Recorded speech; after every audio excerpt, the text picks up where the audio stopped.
Hey friends, Mark Bardo with LGBTQ_today, your weekly insight into the queermosphere. I hope everyone is enjoying their long Memorial Day weekend. Get outside for some hot dogs and some burgers, put some corn on the grill, and celebrate you some good times, invoking that summer vibe, girl. Do me a favor, if you like what you see, let me know in the comments or DM me, and if you don't like what you see, well, keep watching because I hear that the queerness is contagious, so it might just click for you.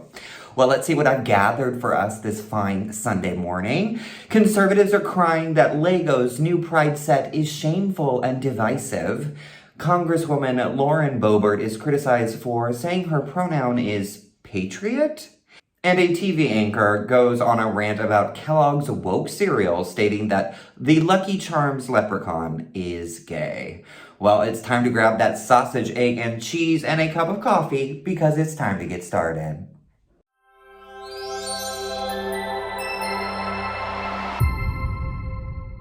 Well, so on my last video, I announced that Lego was doing its first ever rainbow set in honor of Pride Month. Well, conservatives are going nuts about this, of course.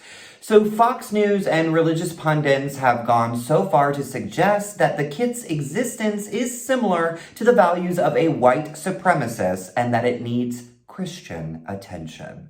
I'm not so sure our country can handle any more Christian attention.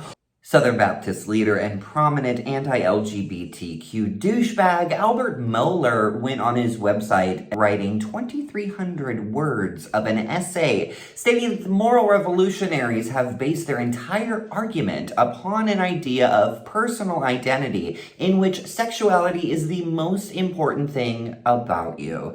He ended his essay declaring shame on the LGBTQ community for demanding this kind of affirmation. Well, honey, we're here, we're queer, and now we have our own Lego set, so you better get used to it and stop getting so butthurt. If you are as interested as I am in picking up this set, you'll be happy to know that it launches on Tuesday, June 1st, and you can get yours as it retails on lego.com for $34.99. Congresswoman Lauren Boebert is getting dragged on Twitter for not understanding what pronouns are and trying to mock the practice of sharing one's pronouns. My pronoun is patriot, she stated, while making fun of how it's common now for in LGBTQ and progressive spaces to state one's pronouns. Twitter went nuts, of course, on her comment by people mentioning how educated she is. For instance, we need to invest in more education. I'm guessing you were not very good at Mad Libs, and my favorite, Lauren Boebert, likes Sarah Palin, but somehow dumber. If that, well, no, that did happen because she is. It's amazing.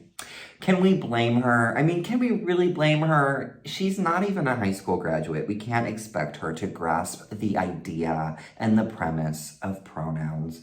She opens her mouth and we all have to wait to see what kind of nonsense comes out, kind of like when she took a brave stance against SpongeBob SquarePants being gay, even though the cartoon character has yet to come out. I guess it's okay. She can hardly understand how the government works, let alone English.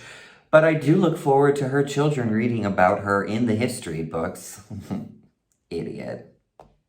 So as I said, conservatives are freaking out about Legos, but also a Newsmax TV anchor claims the leprechaun from Lucky Charms, well, is gay. The far right continues to freak out over a cereal release for Pride Month, which according to them is forcing kids to be confused about their gender first thing in the morning when trying to eat their breakfast. Grant Stinchfield, the anchor on Newsmax, asked, "Is the leprechaun really gay? He wears high heels and prances around in tights, which leads me to believe that the little Lucky Charms leprechaun might be gay. And girl, if he is, well, he's magically delicious."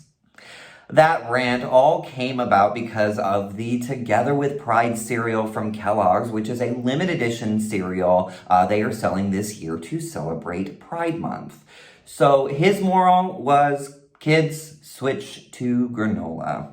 Well, he's not the only one freaking out because Tony Perkins with the Family Research Council is telling his followers that Kellogg's donates $3 from every box to an extreme LGBTQ group, GLAAD, who is out to recruit and confuse your children. So, yeah. It doesn't really matter, as it seems like Raisin Bran is more your style, as you're so constipated with all this anti-LGBTQ bullshit that the fiber honey would do you some good. Purge that. Well, it is time for the history of last week because we are who we are because of the history we create. Well, back in 1977, the San Francisco School Board votes 7-0 to include materials on homosexuality in the sex education curriculum at the city's public schools. In 2005, the American Psychiatric Association, at its annual convention, supports government-recognized marriages between same-sex couples. And in 2007, Jenny Bailey becomes the first transsexual mayor in the United Kingdom. Well, that wraps everything up for this Sunday, and I hope you all can get outside and enjoy your long Memorial Day weekend. Oh, it's a great way to bring in the summer season, which I am 100% ready for. Pool days, bronzing the skin, and yes, those tiny, tiny swim trunks. You know what I'm talking about. Make sure you subscribe to my channel so that you can get my videos in your weekly feed. And as always start out by being nice, but if you get those rolled eyes, those clapbacks, or just an air of nastiness, burn the bitch good. See you next Sunday. Love you, folks.